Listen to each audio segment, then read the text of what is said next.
Cole had the form half filled out when the old man said, "You might want to look at the hull first." He almost didn't stop writing. Routine inspection.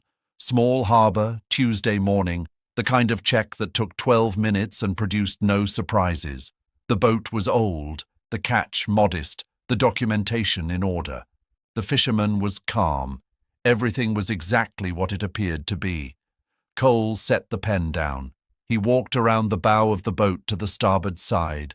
There, just above the waterline, half covered in barnacles and old paint, was a metal plate.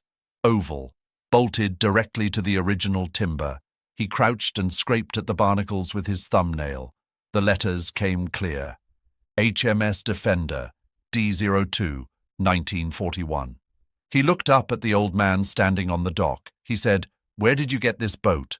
The old man said, "I built it 40 years ago, from wood that came out of a ship that went down in the Channel in 1942. Cole said, "HMS Defender was a Royal Navy destroyer. She went down with," the old man said, 212 men. 41 survived. My grandfather was one of them." Cole stood up slowly.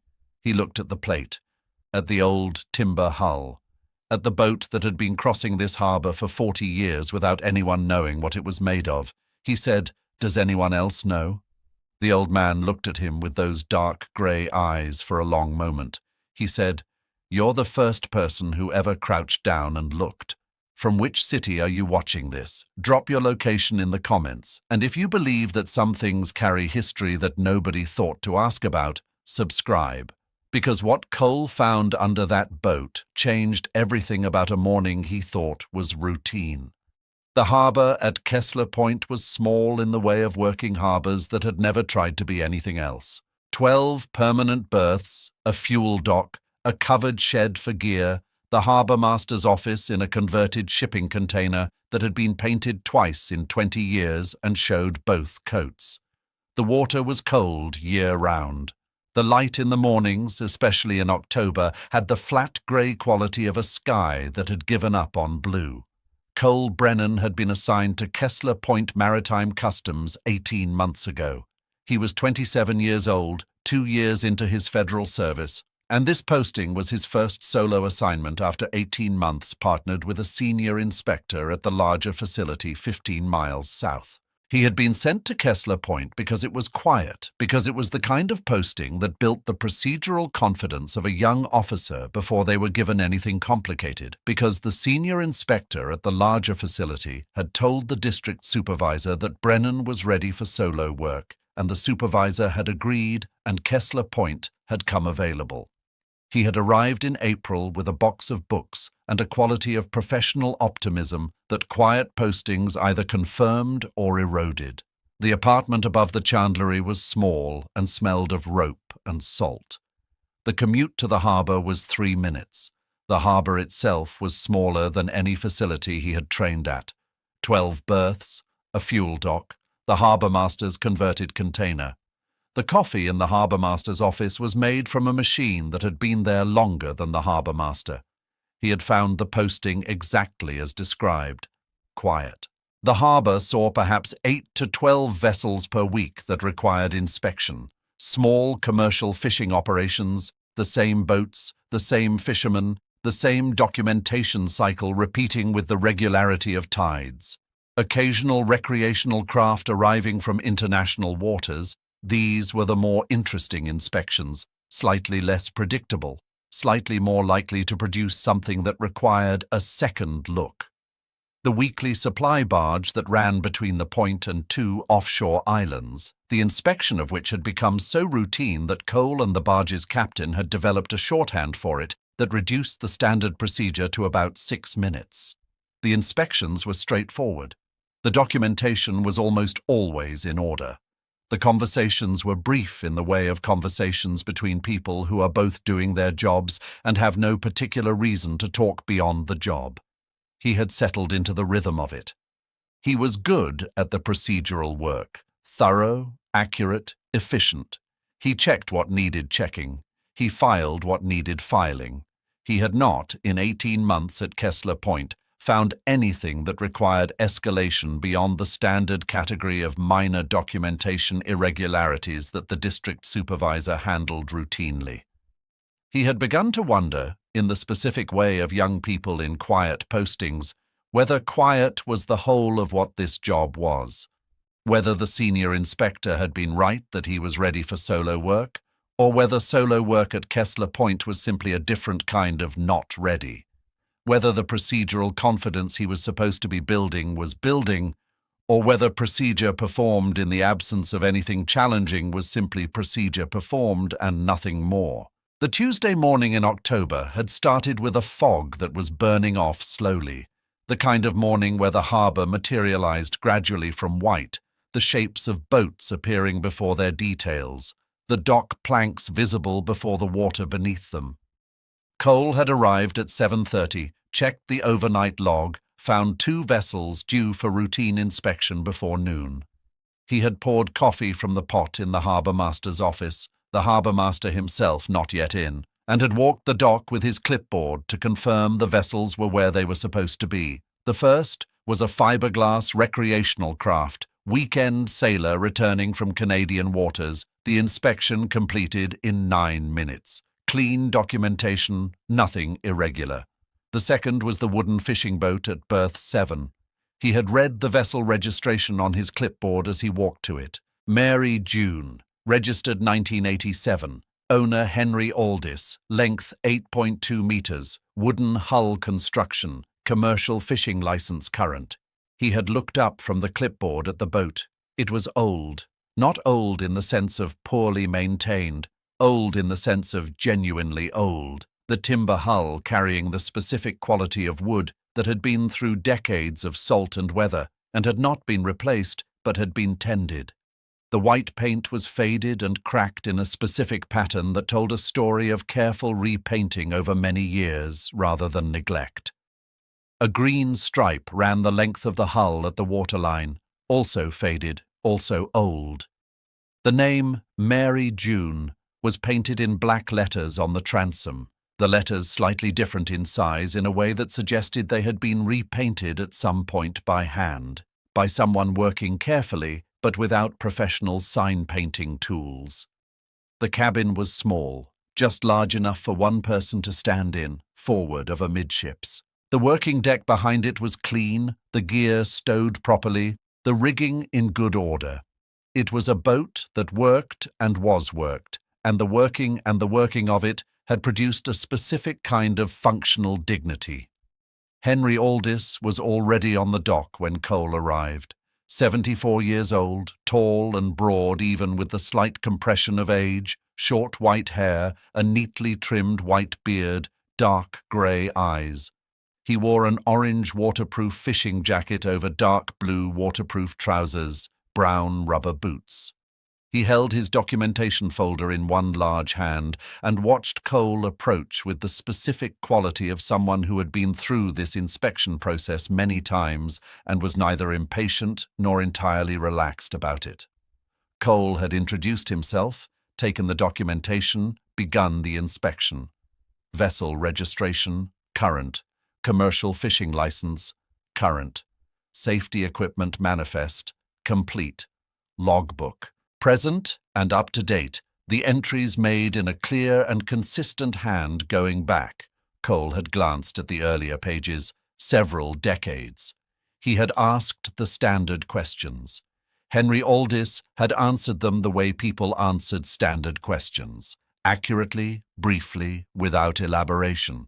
Cole had written the first half of the inspection form, and then Henry Aldis had said, "You might want to look at the hull first."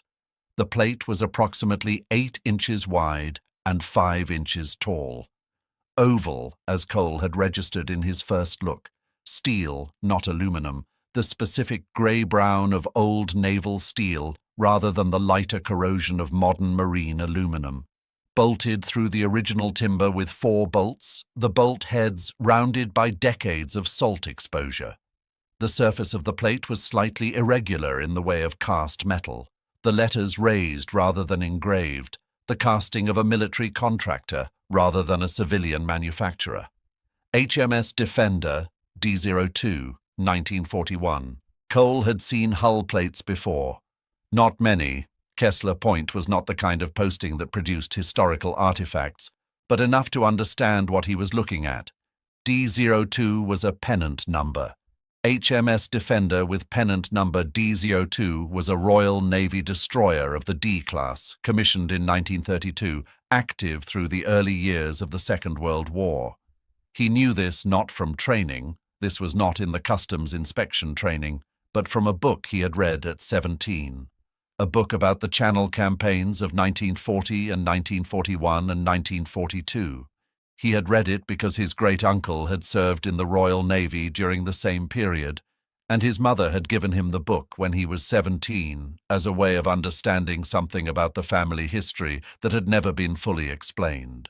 He had read it carefully. HMS Defender had been sunk in July 1941, not 1942, as Cole had said on the dock. He had been wrong about the year. He had been right about everything else. He stood up. He looked at Henry Aldis. He said, "She went down in 1941, July, off the coast of Crete, covering the evacuation." Henry Aldis looked at him. The dark grey eyes. He said, "July 26th, in the Kaso Strait. German air attack during the evacuation of Crete. She was providing anti-aircraft cover for the troop ships." He said, 212 men aboard. 41 survived. Cole said, "Your grandfather." Henry said, "Petty Officer Second Class William Aldis. He was 19 years old. He survived because a rating from another ship pulled him out of the water. He never met the man again. He spent the rest of his life not knowing the man's name." Cole looked at the plate, at the raised letters in the old naval steel. HMS Defender, D02, 1941. He thought about the timber around the plate, old timber, the kind of timber that had been in salt water for a long time before it was in this hull. He said, "How did you get the timber?" Henry said, "My grandfather." He went back.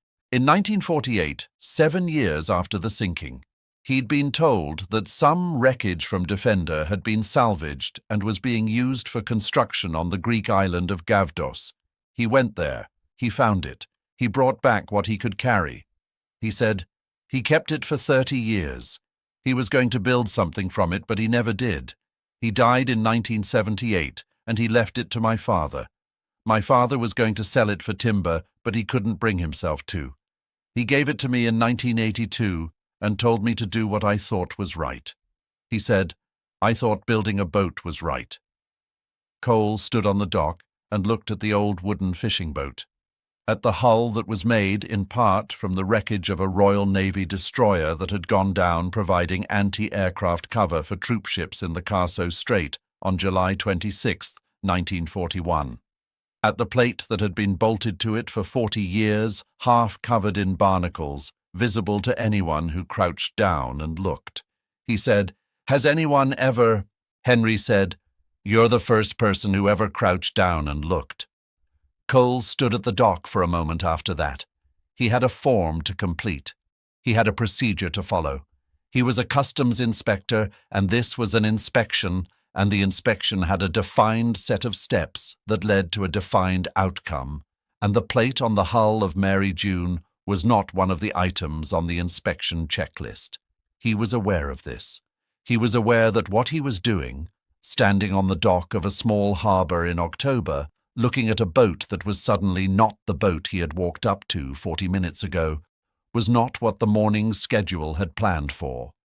He was aware that the form on his clipboard was half completed, and that the completion of the form was his job, and that his job had a sequence, and the sequence did not include standing on a dock thinking about a destroyer that went down in 1941.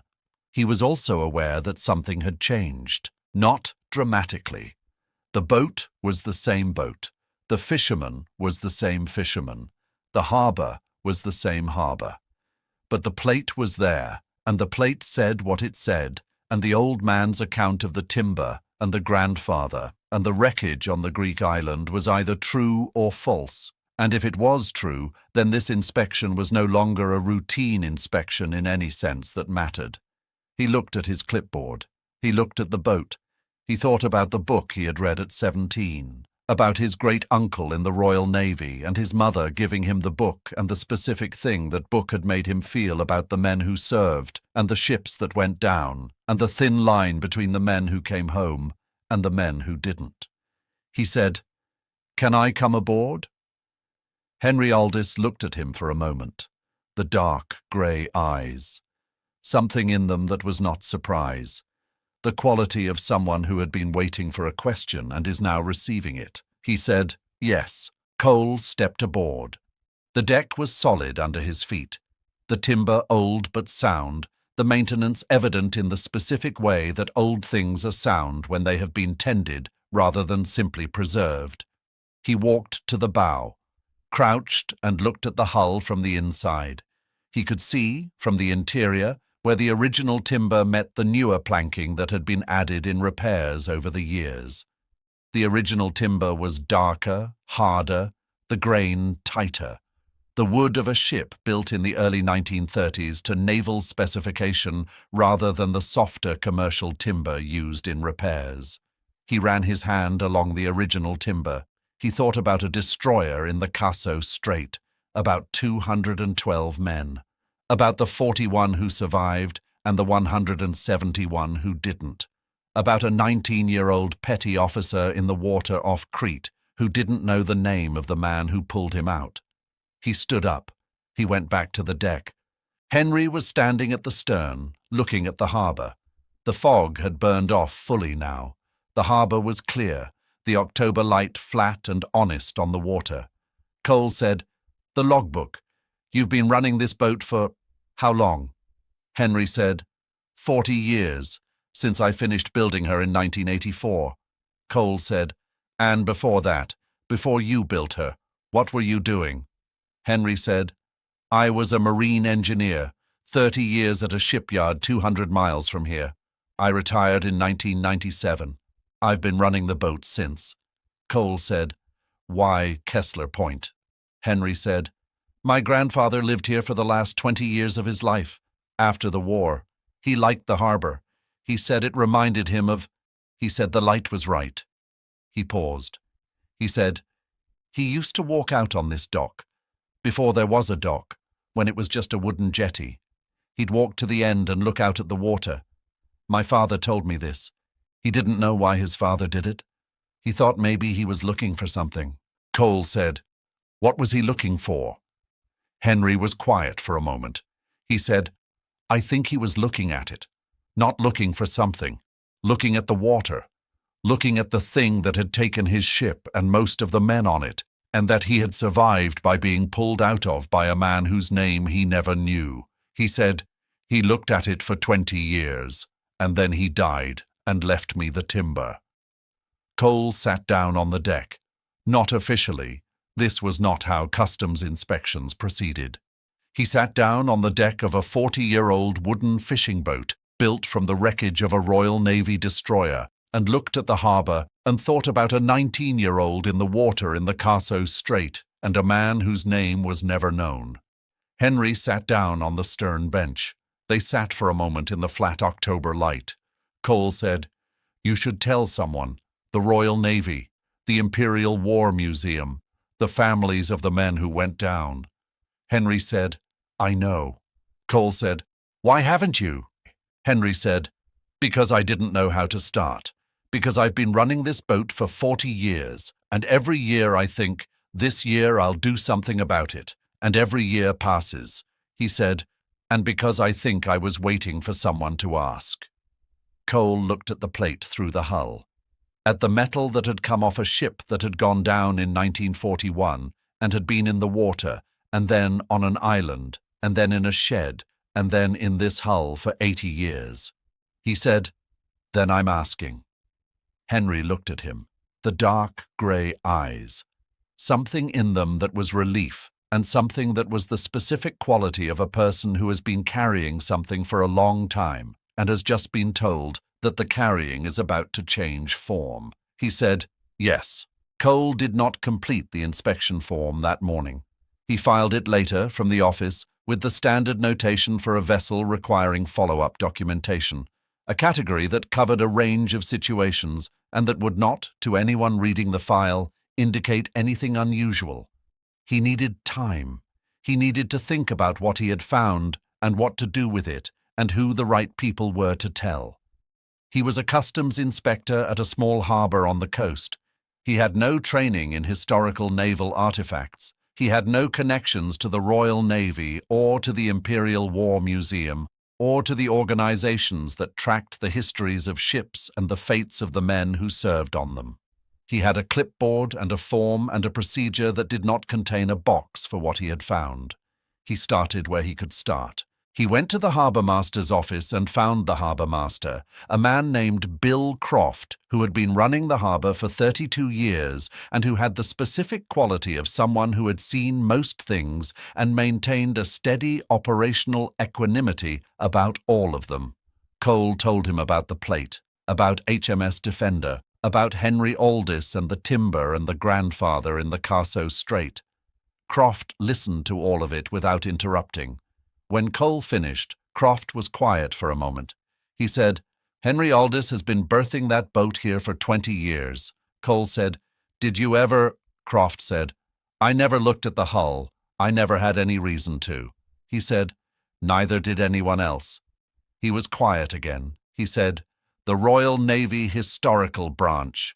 That's who you want. They maintain records on every vessel. They have the crew manifests for Defender, who went down with her, who survived, where the survivors went." He said, "And there are organizations, veterans organizations, descendants groups, people whose grandfathers were on that ship. There are people who have spent years trying to find out what happened and what survived." Cole said, "How do you know this?" Croft said, "Because my uncle was on the hood. Different ship, different year, but the same, you know. The families look, the survivors look. They look for the record of it. They look for anything that survived." He said, "Call the Naval Historical Branch. Tell them what you found. They'll know what to do." Cole called the Royal Navy Historical Branch that afternoon from the customs office. He described the plate. He gave them the pennant number and the year. He described the timber and the story Henry Aldis had told him about his grandfather and the wreckage on Gavdos and the 30 years in a shed. The archivist who took the call was a woman named Dr. Sarah Holt. She asked Cole to repeat the pennant number. She asked him to describe the plate a second time. She asked about the condition of the timber, the grain, the color, the specific quality of the wood. Then she was quiet for a moment that Cole read as the quiet of someone checking something. She said, "HMS Defender D02 went down on July 26, 1941, in the Kaso Strait during Operation Exporter. She was providing anti-aircraft cover for the troopship Glengyle during the evacuation of Crete. She said, 'We have the crew manifest, 212 men aboard, 41 confirmed survivors. The full names and fates of all 212 are in our records.' She said, 'Some wreckage from Defender was recovered in the weeks after the sinking and used in construction on Gavdos. We have a record of this. It's in the general file on the ship. We've never been able to confirm what specifically was used or whether any of it survived into the present day.' She said, 'What you're describing, if it's accurate, is the only surviving physical material from HMS Defender in private hands, possibly anywhere.' Cole said, 'What should I do?' She said, 'Don't do anything with the boat until we've had a chance to assess it properly. Can you keep it in the harbor?' He said, 'It's not my harbor.' She said, 'Can you facilitate keeping it there?' He said, 'I'll talk to the owner.' Henry Aldis agreed to keep the boat at Kesler Point while the assessment was arranged. He agreed with the specific quality of someone who has been waiting to agree to something for a long time. Cole told him about the Naval Historical Branch and the archivist and the crew manifest and the record of the Gavdos wreckage. Henry listened to all of it. When Cole finished, Henry was quiet for a long time. Then he said, "The crew manifest, the full names." Cole said, "Yes, 212 names. Who went down and who survived and what happened to the survivors afterward." Henry said, "My grandfather never talked to them, the other survivors. He came back to England and he moved to Kesler Point, and he worked in the fishing industry, and he walked to the end of the jetty and looked at the water, and he never sought them out. He said, I don't know why. Maybe it was too much. Maybe the looking at the water was enough of a connection. Maybe he couldn't bear to hear their accounts of the same day." Cole said, "Some of them are probably dead now. 41 survivors in 1941. Most of them would be," Henry said, 100 years old or close to it. "Yes, but they're children, they're grandchildren." He said, "Like me." Cole said, "Like you." They were on the dock. The afternoon light was different from the morning. Lower, warmer, the flat grey of the morning replaced by the specific gold of an October afternoon at a northern harbour. The water was calm. The boats in their berths reflected the light. Henry said, "The man who pulled my grandfather out of the water, the man whose name he never knew. He might be in the manifest, if he was on Defender, if he was one of the 41. Cole said, "He might be." Henry said, 60 years my grandfather looked for him. Not literally, he never tried to find him. But he thought about him, he talked about him, not often. But when he did, it was always the same. The man who pulled him out of the water. He said that man's hands were the strongest thing he'd ever felt. He said, the man's hands in the water. That's the only thing he remembered about him. He didn't see his face. He was in the water, and then he was out of the water, and the hands were strong, and he never knew whose they were." Cole looked at the boat, at the hull made from the timber of the ship that both men had been on, at the plate. He said, "The manifest might tell us." Henry said, "It might." Cole said, "It might not. There's no guarantee." Henry said, "I know." "But it might," he said. "That's more than my grandfather had." Dr. Sarah Holt came to Kesler Point 2 weeks later. She brought a colleague, a naval historian named Dr. James Reeves, and a photographer from the museum's documentation team. They drove from London, which was a significant distance, and the fact of the distance being travelled without any apparent hesitation told Cole something about how the Naval Historical Branch had received his phone call. They spent a full day at the harbour.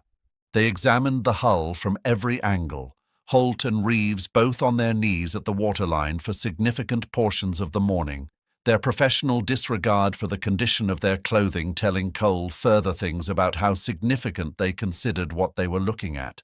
They photographed the plate from multiple angles. Cole counted 47 photographs of the plate alone, taken in different light conditions and from different distances. They took samples of the original timber for analysis. They examined the logbook in detail, reading it page by page from the beginning, Reeves making notes in a small notebook as he read. They examined the vessel registration documentation and the documentation of the boat's construction that Henry had kept in a folder he produced from the cabin. Cole was present for the examination. He had arranged his schedule to be present. This was not technically required of him. The examination was the Naval Historical Branch's business, not customs business, but it was his find. Or rather, it was Henry Aldis's boat and Henry Aldis's grandfather's timber and Henry Aldis's 40 years of crossing the harbour in the boat, and Cole had been the person who crouched down and looked. He felt that the crouching and the looking entitled him to be present, and Holt had not suggested otherwise when he asked. She confirmed at the end of the day, on the basis of the timber sample analysis and the plate and the logbook documentation of the construction, that the timber was consistent with British naval construction of the early 1930s and that the plate was original to HMS Defender. She said these things carefully, with the specific precision of someone who understood that significant historical claims required significant evidence and was giving only the evidence she could defend. She said that the museum would want to make the boat story public with Henry's agreement, and that there were channels for this. Heritage listings, museum partnerships, the specific institutional structures for recognizing objects of historical significance in private hands. Henry listened to all of this. He said he understood. He said he wanted the story told. He said he had built the boat to be a working boat and not a museum piece, and he intended to keep fishing in it, but he understood the difference between the boat's working life and the boat's historical significance, and he was prepared to support the latter without sacrificing the former. Holt said she understood completely. She said some things could be both. She also said that the crew manifest had been reviewed against the account Henry Aldis had provided of his grandfather's survival. William Aldis, Petty Officer 2nd Class, was listed as a confirmed survivor. His subsequent service record showed that he had been discharged in 1945 and had settled in Kesler Point occupation fishing, where he had lived until his death in 1978. She said, "We've also been able to identify the most likely candidates for the individual who pulled your grandfather from the water." Henry was sitting on the dock. He looked at her. She said, "The accounts from the 41 survivors, those that were recorded in the immediate aftermath, describe a small number of men who were specifically involved in pulling others from the water in the minutes after the sinking. We have 3 accounts that describe a rating, not a petty officer, a rating, ordinary seaman, pulling a man from the water in the area consistent with where your grandfather would have been." She said, "One of those accounts names the rating, ordinary seaman Thomas Crawley, 19 years old, from Glasgow. He survived the sinking. He served for the rest of the war. He died in 1987. Henry was very still. She said, "He had 2 children. His son is still alive. He's 82 years old and he lives in Glasgow." The harbour was quiet. The October light was on the water. The Mary June was in her berth, the plate on her hull catching a small angle of the afternoon sun. Henry said, "Thomas Crawley." Dr. Holt said, "We can't be certain. The accounts are incomplete and the identification is provisional, but it's the most credible candidate." Henry said, "Thomas Crawley from Glasgow. He said it the way you say a name when you have been wondering about a name for your entire life and have just been given the most likely answer. He said, 'My grandfather's hands man.'" Dr. Holt said, "Possibly." Henry looked at the water. He said, "Do you have the son's address?" She said, "Yes." He said, "Would you give it to me?" She said, "Yes." Cole drove Henry to Glasgow 4 months later.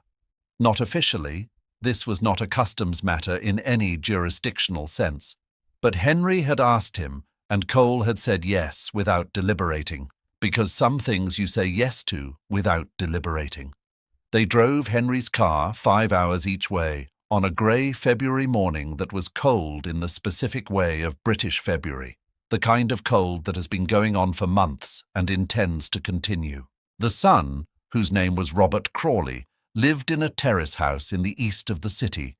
He was 82 years old, slightly built, the specific compression of advanced age. He had been told by Dr. Holt that someone would be coming to speak with him about his father's service, and he had agreed to the visit with the quality of someone who had been carrying his father's history for a long time and was glad of the opportunity to share it. They sat in his front room, tea on the table, photographs on the wall, including one of a young man in a Royal Navy uniform, 19 or 20 years old, thin and serious, looking directly at the camera in the standard way of wartime service photographs. Henry looked at the photograph for a long time. Robert said, "That's him, 1941. That was taken about 2 months before Defender went down." Henry said, "He looks like a serious young man." Robert said, "He was. He didn't talk much about the war. He talked about the men sometimes, the ones who didn't come back. He always said, the men who didn't come back were the ones you thought about, not the ones who survived." He said, "He told me once that he'd pulled a man out of the water. He said the man was going under and he got him out. He never said the man's name. He said he didn't know it. He said they were both in the water and then there were other men pulling them in different directions and he never saw the man again." Henry said, My grandfather's name was William Aldis. Robert looked at him. Henry said, Petty Officer, 2nd Class. He was 19 years old. He survived the sinking. He told his family for the rest of his life about the man who pulled him out of the water, about the strongest hands he'd ever felt. Robert was quiet for a long time. He looked at the photograph of his father on the wall. He said, William Aldis. Henry said, Yes. Robert said, My father never knew. Henry said, Neither did my grandfather. They sat in the front room in Glasgow and looked at the photograph of a young man in a naval uniform who had pulled another young man out of the water in the Kaso Strait in July 1941 and had not known his name and had not known for the rest of his life what had happened to him. Cole sat in the corner and said nothing. This was not his moment. This was the moment of 2 old men and 2 young men from 80 years ago, and a wooden fishing boat built from wreckage, and a metal plate that had been above the waterline for 40 years without anyone crouching down to look. He had crouched down. He had looked. Everything else had followed from that. Robert Crawley reached across the table and took Henry Aldis's hand. He said, Thank you for coming. Henry said, Thank you for the hands in the water. The grey February light was in the room. The tea was getting cold.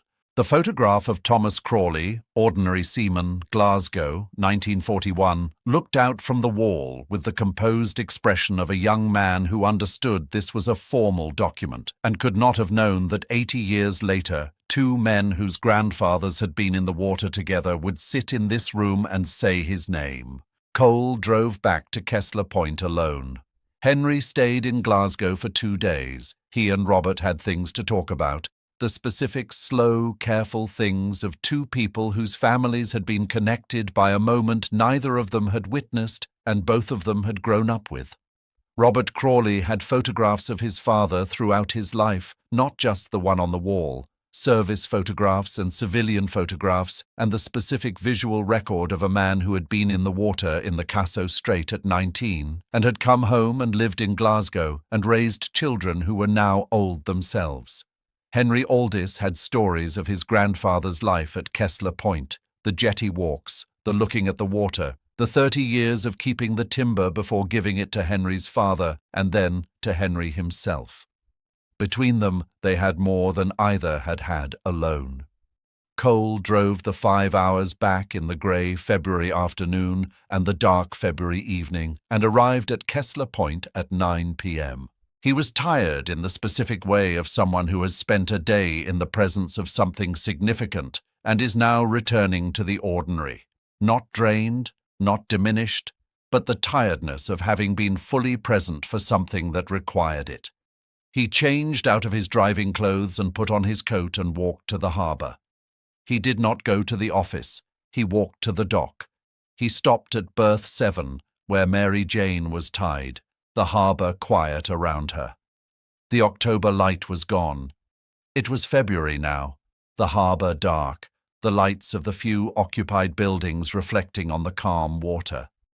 The boat was a shape in the dark, familiar from 18 months of walking past it to other berths without stopping. He crouched down at the starboard side. He took out his phone and turned on the light and pointed it at the hull above the waterline. The plate caught the light.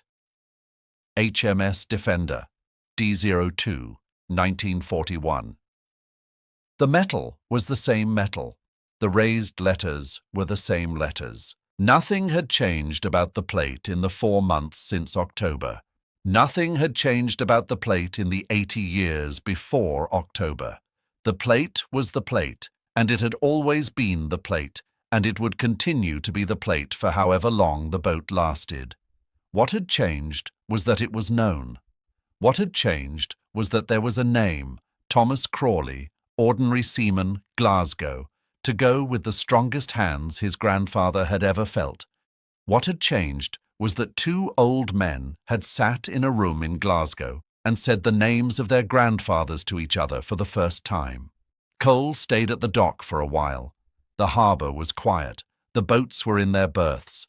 The water moved in the small way that harbour water moved on a calm night, the boats shifting slightly against their lines, the specific sound of timber and rope that was one of the sounds of this place. He thought about the morning in October, about the form half filled out on the clipboard, about the old man saying, "You might want to look at the hull first," about setting the pen down and walking around the bow and crouching at the waterline and scraping at barnacles with his thumbnail. He thought about attention, about the specific quality of attention that the job required and that was easy to lose in the repetition of a quiet posting, about the difference between performing procedure and paying attention during procedure, the difference between checking and genuinely looking, between hearing and genuinely listening. He had almost not crouched down. He had been about to write the second half of the form. The morning was going the way Tuesday mornings went. The boat was old, but the documentation was in order. The fisherman was calm. There was nothing in the inspection that required anything more than what the inspection required. And then an old man had said 4 words. "You might want to look." He thought about a destroyer in the Kaso Strait, about the 41 who came out of the water, about the man who pulled and the man who was pulled, and the 80 years between the water and the front room in Glasgow, about a boat built from wreckage that had been crossing this harbour for 40 years, about the plate above the waterline that anyone could have seen. "You're the first person who ever crouched down and looked." He had crouched down because an old man said, "You might want to look at the hull first." And he had listened because... Why had he listened?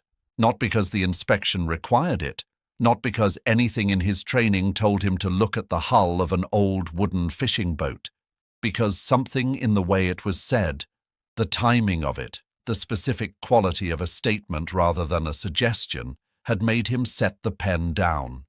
He had set the pen down and crouched and looked. He went back to the office. He filed the inspection form, properly completed, the notation updated to reflect the conclusion of the follow-up documentation.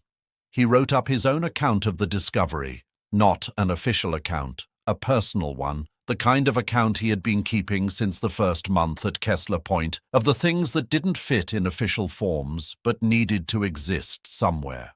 He wrote about the plate and the timber and the Kaso Strait. He wrote about Henry Aldis and the grandfather and the 40 years of crossing the harbour in a boat made from the wreckage of a ship that had gone down with 171 men. He wrote about Thomas Crawley and the strongest hands in the water and the 80 years between the sinking and the room in Glasgow. He wrote about 2 old men sitting across a table and saying the names of their grandfathers for the first time. He wrote, "The job is attention, not procedure. Procedure is the form. Attention is what makes the form mean something." I was about to complete the form without paying attention, and an old man said 4 words, and I set the pen down and looked. He kept the account. He read it sometimes in the months after, when the posting returned to its quiet rhythm and the inspections returned to their 12-minute Tuesday morning pace. He read it not as a reminder of a dramatic event. It had not felt dramatic, not even in the moment, the whole thing proceeding with the specific quiet of something that unfolds at its own pace rather than at the pace of significance, but as a reminder of what the job actually was. The job was attention. The job was the 12 minutes of routine inspection performed with the quality of attention that made you notice when something was worth noticing. The job was setting the pen down when a 74-year-old fisherman said, "You might want to look at the hull first." He was 27 years old. He had been in this posting for 18 months. He had wondered whether quiet was the whole of what the job was. He understood now that it wasn't. The whole of what the job was being present enough that when 4 words were said into a Tuesday morning, you heard them. He had heard them. That was the whole of it. The Mary June was designated a heritage vessel by the National Maritime Trust the following spring. Henry Aldis continued to fish in her. The designation did not change the fishing. It changed the way the boat was documented, the way its history was recorded, the way people who cared about the history of ships and the men who served on them could find the story of what she was made of and why. The Naval Historical Branch added the boat to the record of HMS Defender. The entry noted the timber, the plate, the construction in 1984 by Henry Aldis from wreckage recovered from Gavdos by Petty Officer Second Class William Aldis in 1948. It noted the 40 years of fishing at Kesler Point. It noted the discovery in October by a maritime customs inspector who had crouched down and looked at the hull above the waterline. Cole read the entry in the online archive one afternoon in the office. He read the line about himself, a maritime customs inspector who had crouched down and looked at the hull above the waterline, and thought about how small a thing it was.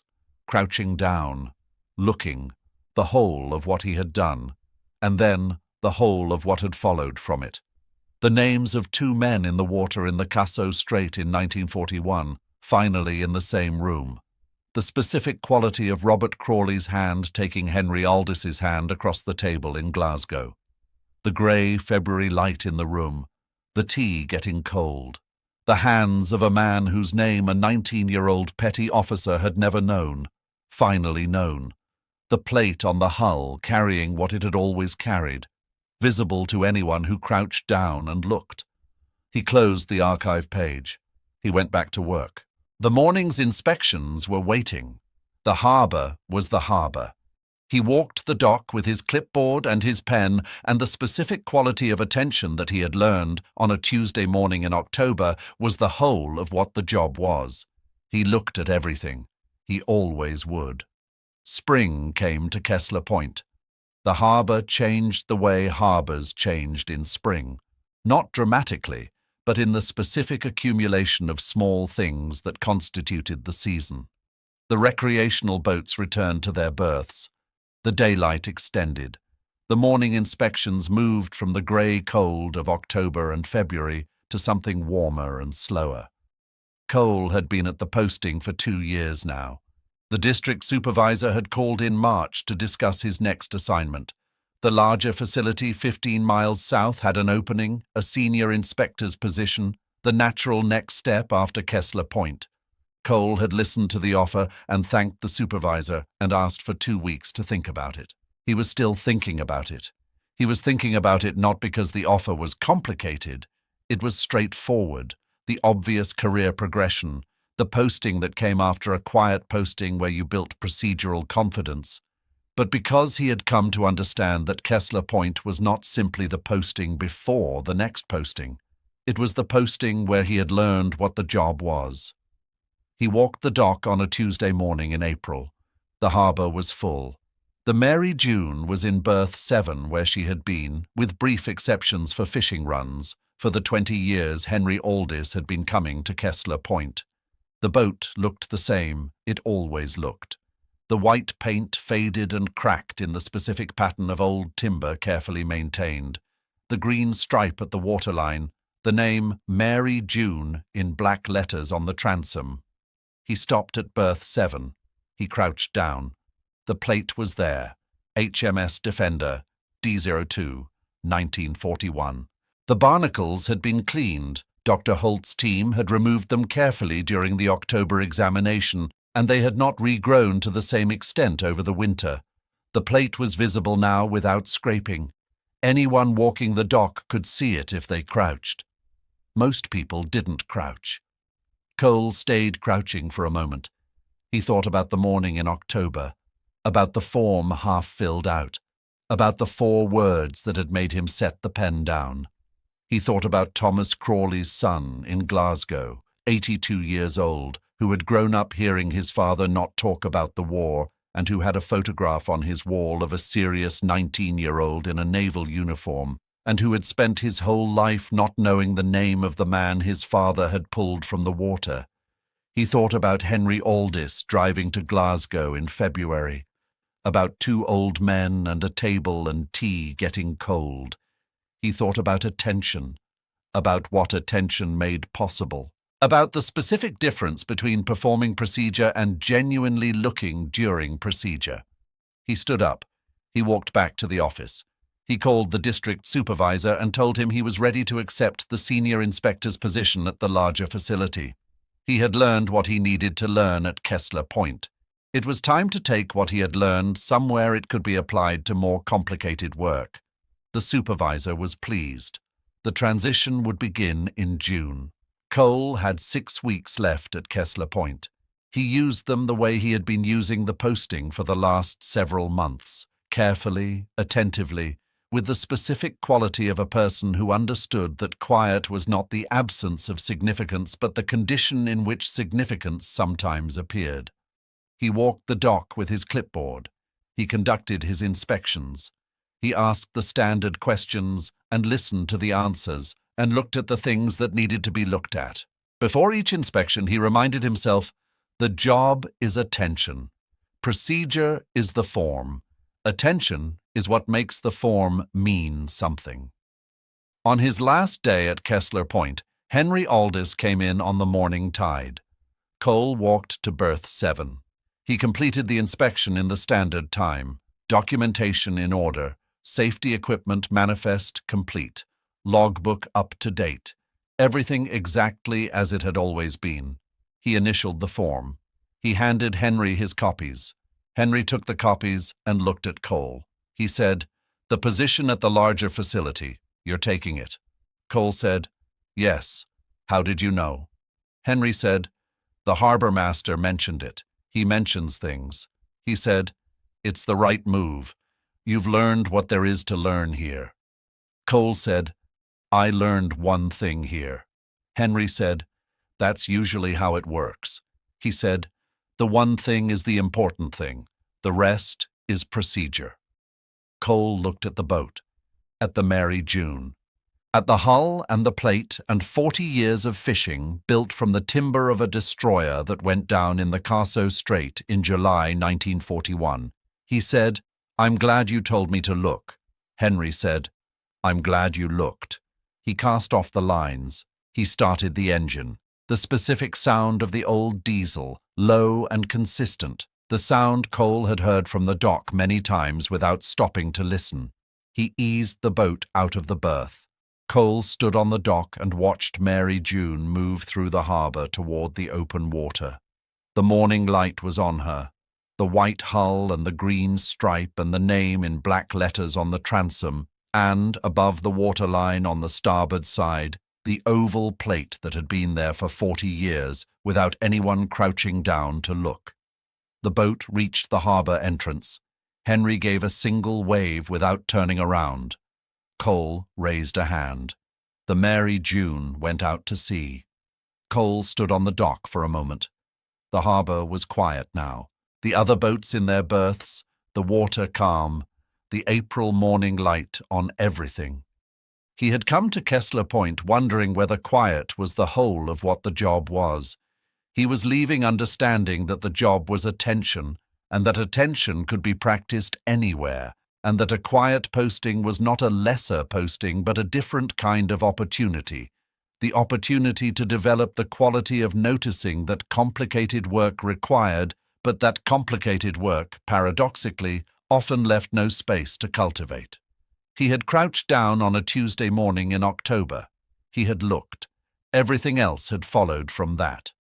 He went back to the office. He filed the morning's inspections. He began packing the things in his desk that were his to take with him. He would be back in the morning for one more day. He was glad he had looked. He always would be.